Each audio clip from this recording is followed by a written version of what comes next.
జిల్లా కలెక్టరేట్లోని సమావేశ మందిరంలో సోమవారం బసవేశ్వర జయంతి వేడుకలు ఘనంగా నిర్వహించారు.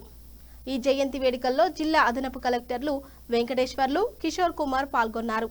ఈ కార్యక్రమంలో భాగంగా బసవేశ్వర చిత్రపటానికి అదనపు కలెక్టర్లు అధికారులతో కలిసి పూలమాలలు వేసి అంజలి ఘటించారు. ఈ సందర్భంగా పలువురు అధికారులు మాట్లాడుతూ నాటి కాలంలోనే సమాజంలో అసమానతలను తొలగించి సమానత్వాన్ని సాధించేందుకు బసవేశ్వర మహారాజ్ ఎంతగానో కృషి చేశారని తెలిపారు.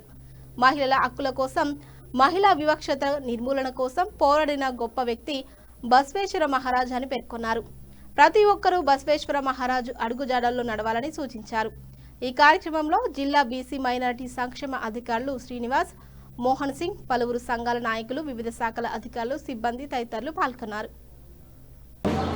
ఆయన కర్ణాటకలోని జన్మించారు, ఒక పేద కుటుంబంలో జన్మించారు.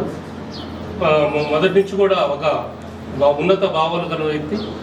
అయితే అప్పుడు చాలా సమస్యలు ఉండేవి హిందూ మతంలో.